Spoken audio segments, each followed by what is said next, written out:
नमस्कार दोस्तों, स्वागत है आपका हमारे YouTube चैनल जड़धारी क्लासेस में। दोस्तों, उत्तराखंड जिला सीरीज में आज हम यहाँ पे डिस्कस करने वाले हैं पिथौरागढ़ जनपद के बारे में। दोस्तों, ये है यहाँ पे पिथौरागढ़ जनपद का पूरा मैप और इसमें एग्जाम की दृष्टि से जो भी इम्पोर्टेंट पॉइंट है सारे इस मैप में हमने यहाँ पे कवर कर रखे हैं। सारे आपको इस ऐप में मिल जाएंगे। दोस्तों, सही बताऊँ तो ये मैप मेरे लिए सबसे मुश्किल रहा है। जितने भी अभी तक हमने जिला सीरीज जितने भी डिस्ट्रिक्ट कंप्लीट कर दिए हैं सभी के हमने यहाँ पे मैप बनाए हैं, लेकिन ये काफ़ी डिफ़िकल्ट रहा है क्योंकि पिथौरागढ़ जनपद में बहुत सारे ऐसे पॉइंट हैं, बहुत सारी ऐसी चीज़ें हैं जिनको दर्शाना ज़रूरी था। क्योंकि यहाँ पे एक तो क्षेत्रफल काफ़ी बड़ा है और यहाँ पे बहुत सारी ऐसी चीज़ें हैं, दर्रे हो गया, ग्लेशियर्स हो गया, नदियाँ हो गई, जो कि एग्ज़ाम की दृष्टि से काफ़ी इंपॉर्टेंट है।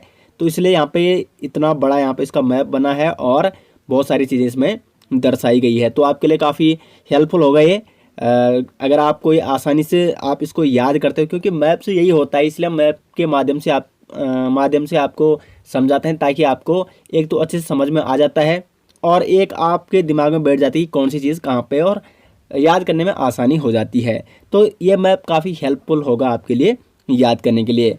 तो चलिए दोस्तों, आज की वीडियो शुरू करते हैं। दोस्तों, तो सबसे पहले इसके पिथौरागढ़ जनपद के इतिहास के बारे में बात करेंगे, फिर इसके भौगोलिक परिस्थिति के बारे में और साथ साथ नदी सिस्टम, दर्रे, ग्लेशियर्स और जो भी जलप्रपात, कुंड जो भी इसमें आते हैं वो सारे हम यहाँ पे चर्चा करेंगे। दोस्तों, अगर आपको मैप चाहिए तो ऐप में आपको वहाँ पे सारे जो उत्तराखंड जनपद के गढ़वाल डिस्ट्रिक्ट के तो मैप पहले ही वहाँ पे PDF दे रखी है HD क्वालिटी में, और कुमाऊँ जनपद की जो मैपों की PDF है वो कल अपलोड हो जाएगी। तो कल आप कुमाऊँ जनपद के सारे मैप वहाँ से ले सकते हो। वहाँ पे ई-बुक है HD क्वालिटी में, सारे मैप आपको वहाँ पे मिल जाएंगे। दोस्तों, सबसे पहले बात कर लेते हैं पिथौरागढ़ जनपद के इतिहास के बारे में। तो यहाँ पे आप देख सकते हो ये है मुख्यालय पिथौरागढ़ जनपद का। पिथौरागढ़ कहाँ पे स्थित है? यहाँ पे स्थित है। और इसी पिथौरागढ़ में आपका गोरखा किला भी है, जिसका निर्माण किसने कराया था? गोरखाओं ने कराया था। अगर हम पिथौरागढ़ के प्राचीन नाम की बात करें तो पिथौरागढ़ का प्राचीन नाम है सौर घाटी। क्या है? सौर घाटी है पिथौरागढ़ का प्राचीन नाम। देखो, सौर घाटी और जौहर घाटी ये आपका पिथौरागढ़ में ही स्थित है। और पिथौरागढ़ का जो प्राचीन नाम है वो आपका क्या है? सौर घाटी है। अब इसका नाम पिथौरागढ़ कैसे पड़ा? तो एटकिंसन ने कहा, एटकिंसन के अनुसार पिथौरागढ़ की स्थापना की चंद राजाओं के एक सामंत हुआ करते थे, पीरू गुसाई, जिनको पृथ्वी गुसाई के नाम से भी जाना जाता है। तो इन्होंने यहाँ पे एक किले का निर्माण किया। किसने? पीरू गुसाई या पृथ्वी गुसाई, जो कि चंद राजाओं के सामंत थे। तो इन्हीं के नाम पे, यानी पीरू गुसाई या पृथ्वी गुसाई के नाम पर ही यहाँ पे सौर घाटी का नाम क्या पड़ा? पिथौरागढ़ पड़ा। तो इस प्रकार से यहाँ का नाम क्या पड़ा? पिथौरागढ़ पड़ा। अब देखो, कुछ यहाँ पे इतिहासकार ये भी मानते हैं कि एक यहाँ पे राजा हुआ करते, पिथौरा उनका नाम था, तो उनके नाम से भी पिथौरा यहाँ पे पिथौरागढ़ का नाम पड़ा। कुछ इतिहासकार ये भी मानते हैं कि जो पृथ्वी चौहान थे, राजपूत थे, जो पृथ्वी चौहान के बारे में आपने सुना होगा, दिल्ली के राजा थे पृथ्वी चौहान, उनके बारे में तो सभी लोग जानते हैं। तो जब उन्होंने अपने राज्य का विस्तार किया तो जो ये पिथौरागढ़ राज्य है वो भी उनके राज्य, पिथौरागढ़ जो स्थान है ये भी पृथ्वीराज चौहान के राज्य के अंतर्गत आ गया। और पृथ्वीराज चौहान के नाम से पृथ्वी से नाम क्या पड़ा? पिथौरागढ़ पड़ा। तो अलग अलग इतिहासकार अपने क्या देते हैं, अलग अलग राय देते हैं, लेकिन जो एटकिंसन है उनकी जो राय है वो काफ़ी सही मानी जाती है। तो इस प्रकार यहाँ पे नामकरण हुआ आपका पिथौरागढ़ का। और पिथौरागढ़ में क्या है? एक गोरखा किला भी है, जिसका निर्माण किसने कराया था? इसको सिमलगढ़ किले के नाम से भी जाना जाता है और इसका निर्माण कराया था गोरखाओं ने।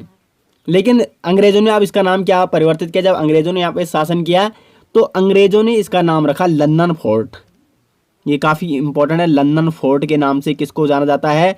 गोरखा किले को जाना जाता है पिथौरागढ़ में। और लंदन फोर्ट किसने रखा इसका नाम? तो ये रखा अंग्रेजों ने। जब अंग्रेजों ने यहाँ पे शासन किया और अंग्रेजों के क्या किस में आ गए? आधिपत्य में ये स्थान आ गया था। उसके बाद 24 फरवरी 1960 को क्या हुआ था? ये जो पिथौरागढ़ है इसका क्या हुआ? जनपद इसको बनाया गया। 24 फरवरी 1960 को पिथौरागढ़ जनपद की स्थापना की गई। तो ये तो इतिहास रहा है आपका पिथौरागढ़ जनपद का। अब हम भौगोलिक स्थिति के बारे में चर्चा करते हैं पिथौरागढ़ जनपद की। तो जो भौगोलिक दृष्टि अगर बात करें तो पिथौरागढ़ जनपद है राज्य का सबसे पूर्वी जिला। सबसे पूर्व में कौन सा जिला है उत्तराखंड राज्य का? वो है आपका पिथौरागढ़ जनपद। और इसका क्षेत्रफल कितना है? तो 7090 वर्ग किलोमीटर। 7090 90 वर्ग किलोमीटर इसका कितना है, क्या है इसका क्षेत्रफल है पिथौरागढ़ जनपद का। और क्षेत्रफल की दृष्टि अगर हम बात करें तो उत्तरकाशी और चमोली के बाद तीसरा सर्वाधिक क्षेत्रफल वाला जो जिला है वो कौन सा है आपका, वो भी आपका पिथौरागढ़ जनपद ही है। तीसरा सर्वाधिक क्षेत्रफल वाला जिला उत्तराखंड राज्य का कौन सा है, पिथौरागढ़ जनपद ही है। अगर हम इसकी पड़ोसी देशों, राज्यों और जिलों की बात करें तो इसके उत्तर में तो कौन सा है, तिब्बत चीन है, और पूर्व में कौन है, नेपाल है। तो पूर्व उत्तर में जो ये सीमा बनाता है वो अंतर्राष्ट्रीय सीमा बनाता है। उत्तर में कौन है, चीन और तिब्बत से ये सीमा बनाता है। यहाँ से लेकर यहाँ पे आप देख सकते हो, यहाँ से लेकर और यहाँ तक ये किससे बना रहा है, उत्तर में सीमा तिब्बत और चीन से बना रहा है।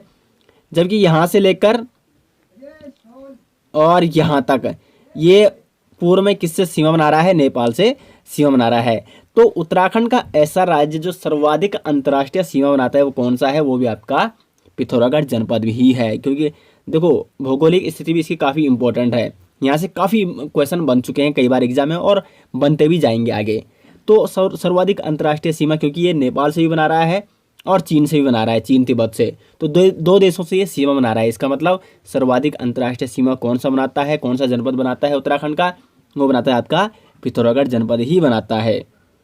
अब हम यहाँ के इसके जो अन्य जनपदों से यानी उत्तराखंड के कौन कौन से जनपदों से सीमा बनाता है, तो इसके पश्चिम में कौन है, चमोली हो गया आपका, और बागेश्वर हो गया आपका, और आपका हो गया अल्मोड़ा। तो ये 3 जनपद ये क्या हैं, पिथौरागढ़ जनपद के पश्चिम में आते हैं। और इसके दक्षिण में कौन है, चंपावत जनपद। यानी 4 जनपदों से ये सीमा बनाता है, चंपावत, अल्मोड़ा, बागेश्वर और चमोली। तो तो ये देशों से सीमा बना रहा है, नेपाल और चीन तिब्बत, नेपाल और चीन तिब्बत से, और 4 जनपदों यानी चमोली, बागेश्वर, अल्मोड़ा और चंपावत, ये 4 जनपदों से ये उत्तराखंड राज्य के जनपदों से सीमा बनाता है पिथौरागढ़ जनपद। तो ये तो इसकी होगी क्या है, आंतरिक सीमाएं और अंतर्राष्ट्रीय सीमाएं। सर्वाधिक अंतर्राष्ट्रीय सीमा वाला जनपद कौन सा है पिथौरागढ़ का, इसको आपको जरूर नोट करना है, वो है आपका पिथौरागढ़ जनपद। अब हम बात करते हैं इसके राष्ट्रीय राजमार्ग की। तो कौन कौन से राष्ट्रीय राजमार्ग होकर गुजरते हैं यहाँ पे पिथौरागढ़ जनपद से, तो एक तो है नेशनल हाईवे 09। नेशनल हाईवे 09 जो कि कहाँ से आ रहा है, इसको हम कई बार आपको बता चुके हैं, रामपुर उत्तर प्रदेश होकर रुद्रपुर यानी उधम सिंह नगर में, उसके बाद खटीमा, उसके बाद टनकपुर, चंपावत होते हुए और फिर कहाँ पहुँच जाते हैं, डायरेक्ट पिथौरागढ़ पहुँच जाता है। तो अगर एग्जाम में आ गया कि चंपावत से पिथौरागढ़ कौन सा राष्ट्रीय राजमार्ग जोड़ता है, तो नेशनल हाईवे 09। और एक और अन्य जो नेशनल हाईवे है पिथौरागढ़ जनपद को कवर करता है 309A 309A राष्ट्रीय राजमार्ग। ये कहाँ से आता है, तो ये आता है आपका यहाँ अल्मोड़ा से होते हुए फिर ये बागेश्वर पहुँचता है, और फिर ये गंगोलीहाट होते हुए आपका और गंगोलीहाट जो कि आपका एक मेन मार्केट है यहाँ का, यानी पिथौरागढ़ जनपद का ही एक प्रमुख स्थल है गंगोलीहाट, और वहाँ से होते हुए यहाँ पहुँच जाता है आपका नेशनल हाईवे 09 पे ये जुड़ जाता है। तो गंगोलीहाट किस राष्ट्रीय राजमार्ग में आता है, तो नेशनल हाईवे 309A में ये आता है। तो 2 ही राष्ट्रीय राजमार्ग गुजरते हैं पिथौरागढ़ जनपद से, नेशनल हाईवे 09 और नेशनल हाईवे 309A। अब हम बात करते हैं यहाँ पे पिथौरागढ़ जनपद में जो प्रमुख दर्रे हैं। अगर हम दर्रों की बात करें तो सर्वाधिक जो दर्रे हैं वो आपके पिथौरागढ़ जनपद में ही है। तो पिथौरागढ़ में जो दर्रे आपको पता है कि जो 2 देशों को जोड़ते हैं या 2 राज्यों को जोड़ते हैं या 2 जनपदों को जोड़ते हैं, यानी एक घाटी होती है। वो दर्रे क्या होते हैं, घाटी होती है, और एक राज्य से दूसरे राज्य में जाने में, एक ज़िले से दूसरे ज़िले में जाने के लिए, और एक देश से दूसरे देश में जाने के लिए। तो इसकी अंतर्राष्ट्रीय सीमा और राज्य जनपद सीमाएं क्या है, बहुत ज़्यादा है, तो इसलिए यहाँ पे दर्रे भी आपको बहुत ज़्यादा देखने को मिलेंगे। तो सबसे पहले हम बात करते हैं पिथौरागढ़ और तिब्बत के बीच कौन कौन से दर्रे हैं।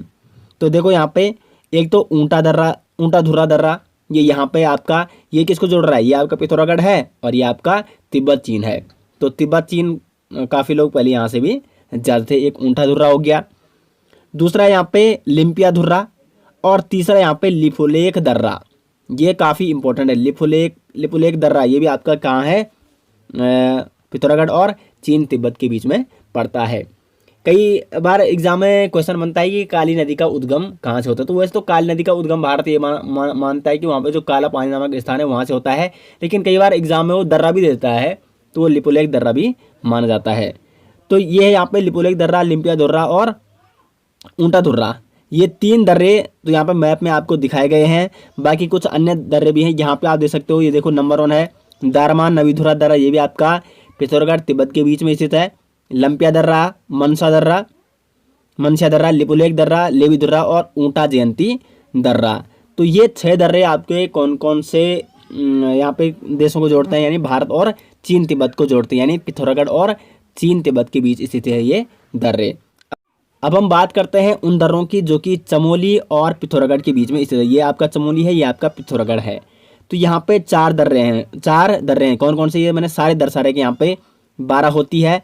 लातू धुर्रा है, मारचौक दर्रा और टोपी धुर्रा दर्रा। तो ये 4 दर्रे किस किस के बीच में है, चमोली और पिथौरागढ़ के बीच में स्थित है। उसके बाद अगर हम बात करें पिथौरागढ़ और बागेश्वर के बीच में कौन सा दर्रा है, तो ये आप देख सकते हो, ये बागेश्वर है और ये पिथौरागढ़ है, ठीक है। तो यहाँ पे ट्रेल पास दर्रा, इसकी खोज किसने की थी, ट्रेल पास ने की थी 1830 में। ये काफ़ी इंपॉर्टेंट क्वेश्चन है। कमिश्नर ट्रेल ने ट्रेल पास दर्रे की खोज की थी। तो ट्रेल पास दर्रा बागेश्वर और आपका पिथौरागढ़ के बीच में स्थित है, जिसकी खोज कमिश्नर ट्रेल ने 1830 में की थी। उसके बाद पिथौरागढ़ और चंपावत के बीच में कौन कौन से दर्रे हैं, तो यह है आपका लास्पा धुर्रा किस किस जनपद के बीच में है, तो चंपावत और पिथौरागढ़ जनपद के बीच में स्थित है आपका लास्पा धुर्रा दर्रा, ठीक है। और उसके बाद यहाँ पे आपका एक अन्य दर्रा है पिथौरागढ़ में स्थित, वो सिर्फ क्या है, पिथौरागढ़ में आंतरिक रूप से स्थित है। तो कई बार ऐसा एग्जाम में आ जाता है कि आंतरिक रूप से जो पिथौरागढ़ में ही स्थित दर्रा है, तो वो है आपका सिनला दर्रा। ये है आपका सिनला दर्रा। और ये सिनला दर्रा कौन कौन सी घाटी को जोड़ता है, दारमा घाटी और ब्यास घाटी। तो दारमा घाटी और ब्यास घाटी को पिथौरागढ़ के अंतर्गत कौन सा दर्रा जोड़ता है, सिनला दर्रा, जो कि आंतरिक रूप से स्थित है पिथौरागढ़ जनपद को। यानी या तो ना किसी जनपदों को जोड़ता है, ये न किसी राज्यों को जोड़ता है, न किसी दो देशों को जोड़ता है। ये पिथौरागढ़ जनपद के अंदर में ही स्थित है सिनला दर्रा, ठीक है। ये है यहाँ पे सिनला दर्रा। तो सभी दर्रे हमने यहाँ पे कवर कर लिए हैं। अब हम बात करते हैं नदी तंत्र की, यानी पिथौरागढ़ जनपद का रिवर सिस्टम। तो शुरुआत करते हैं यहाँ से काली नदी से। यहाँ काली नदी का उद्गम कहाँ से होता है, काली नदी पिथौरागढ़ में स्थित लिपुलेख दर्रे के निकट है यहाँ पे काला पानी ब्यास आश्रम, ठीक है। ब्यास आश्रम भी है आपका यहाँ पे दर्शाया नहीं गया है। काला पानी के निकट ही ब्यास आश्रम स्थित है और काला पानी जो कि लिपुलेख दर्रे के ही निकट स्थित है। तो वहाँ से उद्गम होता है काली नदी का। जैसे मैं अभी आपको बता चुका हूँ कई बार, तो काला पानी या ब्यास आश्रम पूछ जाता है और कई बार वो दर्रा दे देता है सीधे लिपुलेख दर्रा। तो आपको क्या करना, फिर लिपुलेख दर्रे से ही उद्गम होता है काली नदी का। वैसे उद्गम कहाँ से होता है, काला पानी ब्यास आश्रम से, ऐसा भारत मानता है। अब क्या है, उसके बाद ये भारत और नेपाल की सीमा बनाते हुए, ये नेपाल है और ये भारत की सीमा यानी पिथौरागढ़ जनपद है। तो यहाँ से सीमा बनाते हुए आगे बढ़ता है और गूंजी नामक स्थान पर सर्वप्रथम पहली कौन सी नदी यहाँ पे काली नदी से संगम करती है, वो है कुटियांगटी नदी। ये है कुटियांगटी नदी, जिसका उद्गम कहाँ से हो रहा है, जैंक्सर श्रेणी से हो रहा है। थोड़ा जूम करके देख लेते हैं, क्योंकि मैप को आप कितना भी जूम करो ये HD क्वालिटी में ये बिल्कुल फटेगा नहीं। तो ये मैप आपको कहाँ से मिल जाएगा, हमारे उत्तराखंड जी के ऐप से मिल जाएगा। जिसके बाद ऐप नहीं है वो सर्च कीजिए उत्तराखंड जी के प्ले स्टोर में, सबसे ऊपर आ जाएगा उत्तराखंड जनरल नॉलेज के नाम से हमारा ऐप।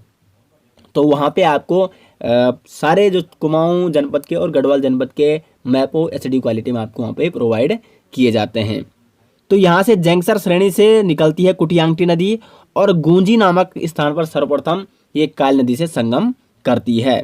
तो काली नदी की प्रथम सहायक नदी कौन है, वो है आपका कुटियांगटी नदी।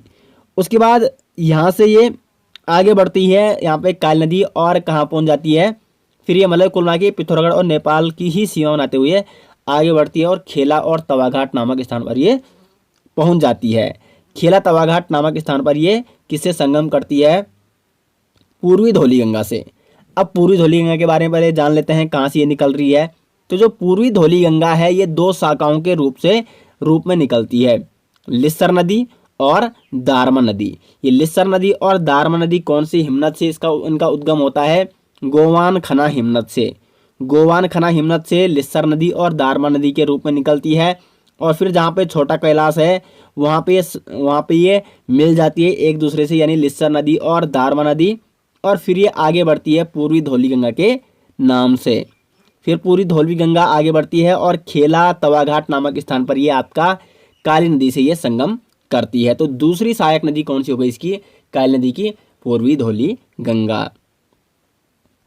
फिर काली नदी आगे बढ़ती है, फिर नेपाल और पिथौरागढ़ की सीमा बनाते हुए और पहुंच जाती है आपकी यहाँ पे, ये पहुंच जाती है आपकी जोलजीबी नामक स्थान पर। जोलजीबी में इसमें कौन सी नदी संगम करती है, गौरी गंगा। ये कई बार क्वेश्चन बन चुका है एग्जाम में, गौरी गंगा का और काली नदी का संगम कहाँ पर होता है, तो पिथौरागढ़ के जोलजीबी नामक स्थान पर। अब ये गौरी गंगा कहाँ से निकल रही है, तो ये गौरी गंगा अभी प्रारंभ में दो धाराओं के रूप में निकलती है। एक तो गौरी गंगा निकलती है यहाँ से, कहाँ से आ रही है, मिलम ग्लेशियर से। ये आप देख सकते हो मिलम ग्लेशियर। इसको थोड़ा छोटा कर लेते हैं मैप को ताकि आपको अच्छे से समझ में आ सके। तो ये है मिलम ग्लेशियर, तो मिलम ग्लेशियर से आ रही है गौरी गंगा। और यहाँ पे एक और नदी इसमें मिलती है रालमगाड़, जो कि रालम ग्लेशियर के निकट से ही आती है। यहाँ पे रालम ग्लेशियर है तो यहाँ से आ रही है रालमगाड़, और यहाँ पे ये संगम करती है एक दूसरे से। और फिर ये गौरी गंगा के नाम से ही आगे बढ़ती है और पहुँच जाती है आपकी यहाँ पे जोलजीबी नामक स्थान पर। और जोलजीबी नामक स्थान पर ये काली नदी से संगम करती है। तो तीन नदी यहाँ पे संगम कर गई काली नदी से। उसके बाद आगे बढ़ती है काली नदी, फिर पिथौरागढ़ और नेपाल की ये सीमा बनाते हुए, ये बिल्कुल काली नदी सीमा बनाती है भारत और नेपाल की, और पहुंच जाती है आपकी पंचेश्वर नामक स्थान पे। अब पंचेश्वर में एक और नदी इसमें संगम करती है, वो कौन सी नदी है, सरयू नदी। सरयू नदी जो कि चंपावत और पिथौरागढ़ की सीमा बना रही है यहाँ पे। और यहाँ ऊपर ये आपकी किसकी सीमा बनाएगी, अल्मोड़ा और पिथौरागढ़ की, ये ठीक है। तो जो ये सरयू नदी है कहाँ से इसका उद्गम होता है, इसका उद्गम होता है बागेश्वर के सरमोल श्रेणी से। और जो यहाँ पे सरयू नदी है, सरयू नदी जब यहाँ से आती है तो रामेश्वर तीर्थ जो कि पिथौरागढ़ में स्थित है, रामेश्वर तीर्थ में इसमें रामगंगा मिल जाती है, जिसको पूर्वी रामगंगा के नाम से जाना जाता है। फिर रामेश्वर तीर्थ से आगे जाते हुए पंचेश्वर नामक स्थान पर ये किससे संगम कर रही है, काली नदी से संगम करती है। तो सरयू नदी का और काली नदी का संगम कहाँ पे होता है, पंचेश्वर नामक स्थान पे। और ये पंचेश्वर नामक स्थान आपका चंपावत में स्थित है, ये पिथौरागढ़ में स्थित नहीं है, बिल्कुल सीमा पर ही है, पिथौरागढ़ नेपाल और चंपावत की सीमा पर यहाँ पे है आपका पंचेश्वर। और फिर काली नदी आगे बढ़ जाती है। तो अब आपको यहाँ पे नदी सिस्टम समझ में आ गया होगा, लेकिन अभी पूर्वी रामगंगा के बारे में बताना बाकी एक डिटेल्स। तो जो पूर्वी रामगंगा है इसका उद्गम कहाँ से होता है, नामिक और पेंटिंग ग्लेशियर के निकट से। यहाँ से ये नामिक ग्लेशियर है, ये पेंटिंग ग्लेशियर है, तो यहाँ से इनका उद्गम हो रहा है पूर्वी रामगंगा का। और फिर यहाँ से ये बागेश्वर और पिथौरागढ़ की सीमा बनाते हुए और फिर आगे बढ़ती है यहाँ पे पूर्वी रामगंगा, और यहाँ से बिल्कुल आगे और कहाँ पहुँच जाती है, रामेश्वर तीर्थ में। और यहाँ पे ये सरयू नदी से संगम करती है, ये सरयू नदी है और ये रामगंगा। और फिर ये सरयू नदी आगे बढ़ती है और पंचेश्वर में काली नदी से संगम करती है। तो अब आपको पूरा नदी सिस्टम समझ में आ गया होगा पिथौरागढ़ जनपद का। अब हम बात करते हैं कि कौन कौन से हिमनद स्थित है यहाँ पे पिथौरागढ़ जनपद में। तो ये देखो यहाँ पे एक तो नामिक ग्लेशियर है, हिमनद या ग्लेशियर एक ही हुआ, पेंटिंग ग्लेशियर है, और उसके बाद यहाँ पे और कौन कौन से हैं, रालम ग्लेशियर है तीसरा, और गोवन खाना हिमनद हो गया।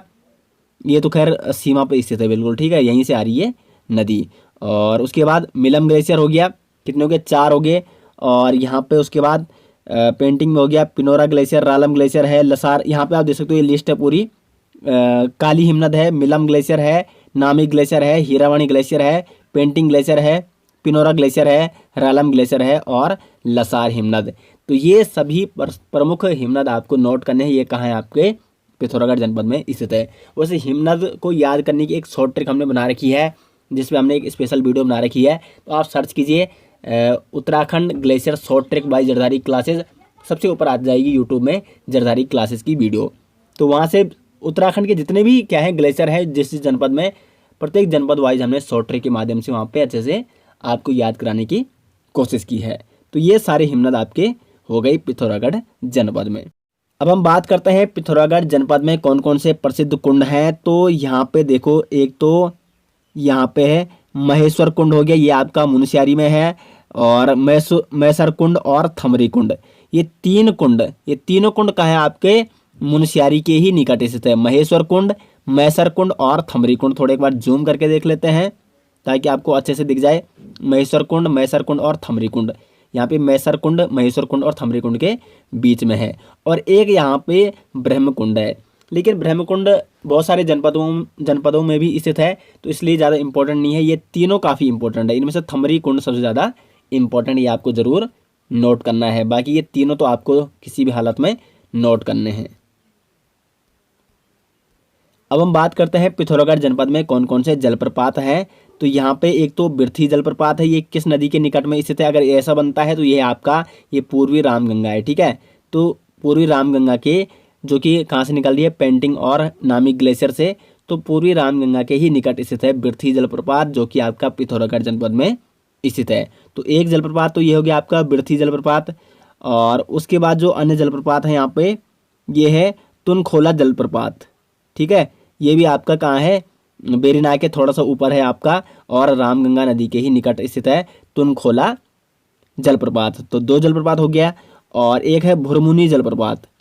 ये देखो यहाँ पे पिथौरागढ़ से कुछ ही दूरी पर स्थित है भुरमुनी जलप्रपात। तीन जलप्रपात हो गए यहाँ पे, और भी होंगे। तो यहाँ पे आपको कुल मिला के इस टाइप से यहाँ पे दर्शा रखे हैं। ये यहाँ पे ये जलप्रपात का यहाँ पे साइन है, इसमें दर्शाए गए इस प्रकार से, ठीक है, मैप में। और आप यहाँ पे देख सकते हो लिस्ट में बिरथी जलप्रपात, मुनस्यारी जलप्रपात, हरकोटा जलप्रपात, भुरमुनी जलप्रपात, भेलछड़ा जलप्रपात और तुनखोला जलप्रपात। ये 6 जलप्रपात कहाँ हैं आपके? ये पिथौरागढ़ जनपद में स्थित हैं। दोस्तों, तो आज हमने आपको यहाँ पे पिथौरागढ़ जनपद के इतिहास के बारे में, भौगोलिक स्थिति के बारे में, राष्ट्रीय राजमार्ग, नदी तंत्र, दर्रे, ग्लेशियर्स, कुंड, जलप्रपात, ये सारे टॉपिक यहाँ पे कवर किए हैं। और ये पार्ट 1 था। और पार्ट 2 में आपको पिथौरागढ़ जनपद के प्रमुख स्थल और प्रमुख मंदिरों के बारे में यहाँ पे चर्चा की जाएगी।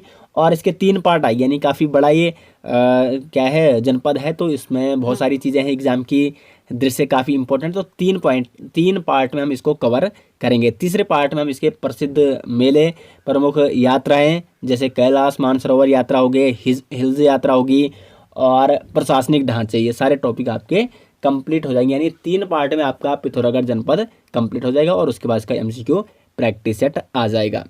तो दोस्तों, आशा करते हैं आपको वीडियो पसंद आई, और आपको मैप कैसा लगा पिथौरागढ़ जनपद का कमेंट बॉक्स में ज़रूर बताएं। मिलते हैं दोस्तों नेक्स्ट वीडियो, तब तक के लिए धन्यवाद।